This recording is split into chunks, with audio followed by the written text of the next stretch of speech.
नमस्ते दोस्तों, स्वागत है आपका एक बार फिर से न्यूज चैटर में। दोस्तों, आप सभी को पता ही होगा कोरोना के चलते पूरी दुनिया की अर्थव्यवस्था प्रभावित हुआ है। लेकिन आप ये जानकर हैरान हो जाएंगे, दुनिया की सबसे बड़ी अर्थव्यवस्था अमेरिका किस तरह से पूरी दुनिया के कर्ज के बोझ तले दबा हुआ है। जिस तरह से कोरोना ने कई देशों की इकोनॉमी को अपने चपेट में ले लिया, अमेरिकी इकोनॉमी भी उससे बच नहीं पाए। सबसे बड़ी जो बात है, अमेरिकी इकोनॉमी भारत से 7 गुना बड़ा है। जहां भारत की इकोनॉमी 3 ट्रिलियन डॉलर की है, तो वही अमेरिकी इकोनॉमी 21 ट्रिलियन डॉलर की है।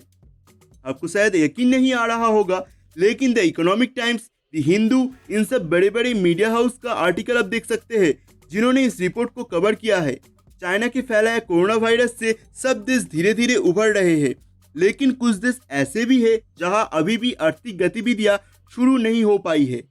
और अमेरिकी इकोनॉमी भी इससे बेअसर नहीं है, उसे भी इस महामारी के कारण बड़ा नुकसान झेलना पड़ा है। एक रिपोर्ट्स के मुताबिक दुनिया की सबसे बड़ी अर्थव्यवस्था अमेरिका पर कर्ज का बोझा 29 ट्रिलियन डॉलर का हो गया है।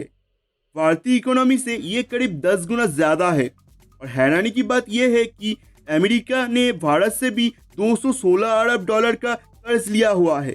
2020 में अमेरिका पर नेशनल डेट 23.4 ट्रिलियन डॉलर का था। इसी हिसाब से हर अमेरिकी पर 72,309 डॉलर का कर्ज था। इस रिपोर्ट्स के अनुसार हर अमेरिकी पर इस समय करीब 84,000 डॉलर यानी 60 लाख रुपए से ज्यादा का कर्ज है। अमेरिकी कांग्रेस एलेक्स मूनी ने कहा, अमेरिका ने सबसे ज्यादा चीन और जापान से लोन लिया है। मूनी ने कहा, चीन हमेशा से अमेरिका के लिए कंपटीशन रहा है। ऐसे में अमेरिका चीन और जापान दोनों से 1-1 ट्रिलियन डॉलर का लोन लेकर रखा है।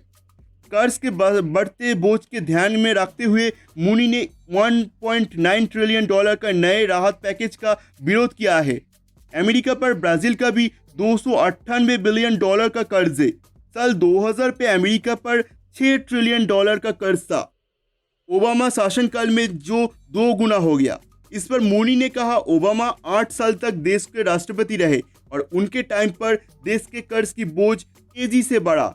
मूनी ने यह भी कहा, कांग्रेस नेशनल बजट का अनुमान है कि 2050 तक अमेरिका का 104 ट्रिलियन डॉलर का कर्ज और बढ़ जाएगा। और ये बहुत ही भयावह आंकड़ा है। इस पूरी रिपोर्ट्स पर आपका क्या राय है, नीचे कमेंट्स में ज़रूर बताएं। साथ ही वीडियो को लाइक करना ना भूलें और ऐसे ही देश और दुनिया की अन्य खबर को देखने के लिए सब्सक्राइब करें न्यूज़ चैटर को।